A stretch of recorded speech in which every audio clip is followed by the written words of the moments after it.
po, Kaliodi, si Chacha po ito. Ito nga po nga bagong lunsad na grupo ninyo na Artikulo 11. Nanghihingi po kayo ng Independent Commission sa Pangulong Marcos Jr. para po maimbestigahan itong flood control project. Sa ngayon po kasi meron ng investigasyon at gagawin pang investigasyon ng Senado at Kongreso. Hindi po ba yun sapat sa inyong grupo at wala po ba kayong tiwala dito sa investigasyon na ginagawa nila?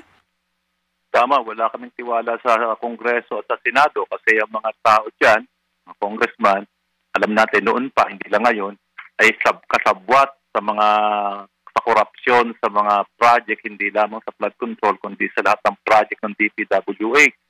Sikat na noon pa yung 40%, 20 to 40% na kinakaltas kaagad sa mga project. Kaya yung mga developer o yung mga contractor ay nauobligang i-substandard or sa pinaka-worst, huwag nang ipatupad yung project, ghost project ang nangyayari para manatiling kumikita sila. Kaya ang hirap umasa sa Kongreso at saka sa Senado. Sabi nyo nga po, wala kayong tiwala, mahirap umasa sa Kongreso at sa Senado. Kung hindi po silang mag-iimbestiga, sino po magiging parte nitong Independent Commission na nais nyo po? Dapat yan ay labas sa Kongreso at Senado, labas sa mga opisyal ng pamahalaan.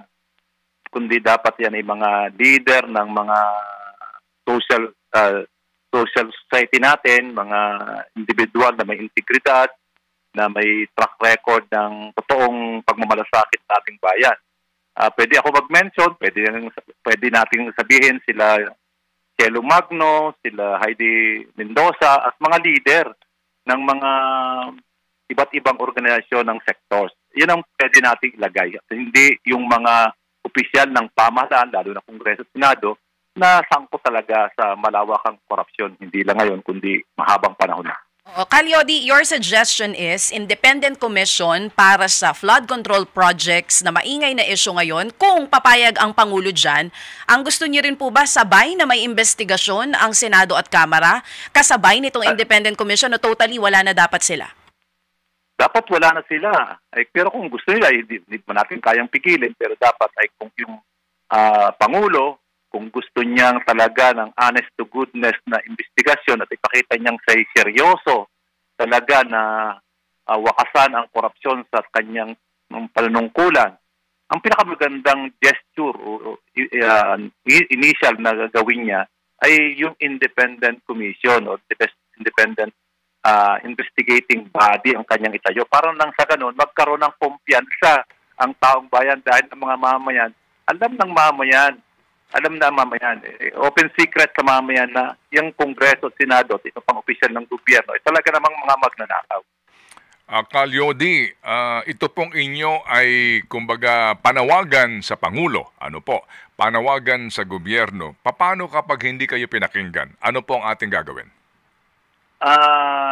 Kinakailangan ma-involve sa panawagan ito yung mga mamayan, civil society, lahat ng yung sektor na nagmamalasakit sa bayan, galit sa corruption, ay kung ma-develop sana, yung umabot sa galit ng mga mamayan into a people power, pwersahin ang gobyerno, ay much better, yun ang pinakamaganda na gawin. Dahil kung hindi, at aasa na lang naman dito sa investigasyon ng gobyerno, ako yung mataas ang aking paniniwala na walang mangyayari dito. Baka ito maging parang Napoles, makukulong si Napoles, pero yung mga kasabwat na may pakana ng mga pagnanakaw at PIDAP ay hindi makukulong, magiging senador pa.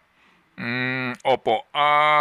Kaliodi, maliban po dito sa inyo pong panawagan na ito, meron pong binabanggit ang inyo pong kasamahan na shame campaign. Ano po iyon? Shame campaign dun sa mga trap, sa mga politiko na gumagawa ng pagnanakaw. At ako nga may personal akong proposal do sa grupo na bukod sa makulong yung mga mapapatunayan nagnakaw, ay baka pwedeng dagdagan natin ng shame penalty na ipagpagawa natin ng rebulto sa Luneta yung lahat na mga magnanakaw. At para forever, kasi madaling makalimot ang mga tao kapag pangalan lang ay nilalabas Madaling makalimutan. Pero kung may rebulto sila, ng mga magnanakaw doon sa Luneta, isang sasulok doon sa Luneta, tapos yung lahat ng dadalaw ng Pilipino doon, ay babatuhin ng kamatis. Yun, mga ganon. Forever na magiging kahiyan, hindi lamang niya, kundi ng buong pamilya niya, at ng sambayanan ng mga politiko na huwag nang gayanin. Dahil, halimbawa, for 25 years, nandun yun, at tinutuligsa ng mga taong bayan sa anyo ng pagbako ng bulok na kamatis. Tingin ko yun, magiging prevention yon para sa mga politiko na huwag nang magnakaw.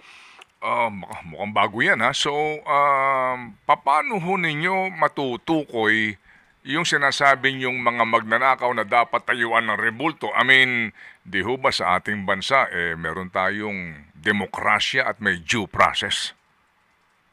At may due process naman. Ang sabi ko nga ay lumabas naman ang mga binabanggit ng mga pangalan nila Magalong, nila Lacson, at iba pa mga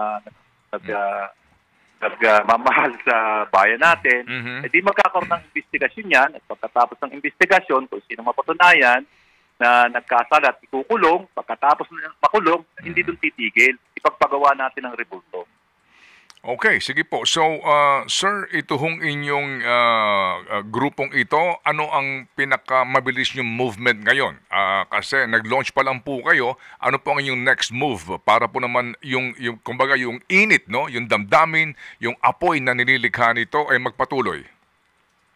Doon sa usapan nung mag-press ko, may nabanggit yung mga kasama namin na meron ng parang 77 na district na lugar na may tukoy at may mga ebidensya ng pagnanakaw. Hiwalay pa ito doon dagdag ito doon sa mga sinasabi ng mga whistleblower natin, ng mga nagre-report, Senado at sa Magalong, na pwedeng umabot sa pinag-uusapan namin na pwedeng sigurong kasuhan. Kami mismo ay mag-file ng kaso. Okay. O sige po, so kung sakasakali nga po, aabangan natin yan. Pero sige, in parting sir, no, kasi ang inyo pong grupo, ang titulo ay Artikulo 11, di ba? Ito ho yung provision tungkol sa pananagutan, no, sa ating saligang batas. Ano po, no? Accountability. Pwede ba akong mag-inject, no, ng isa pang artikulo, baka sa inyo pong grupo, mapag-aralan po ninyo, Artikulo 6. Naman, pag-aralan po ninyo kasi dito po sa Article 6, under ito sa kagawarang tagapagbatas, no, itong legislature department, meron kasi ditong mandato na dapat lahat na nakaupo, Senado o lower house, maghayag ng kanilang mga interes, pananalapi sa mga kumpanya na maaring may interes ang kanilang pamilya. Opo, ngayon po may mga usapin, di ba, na mga mismo sa party list, may mga kontratista mismo, etc.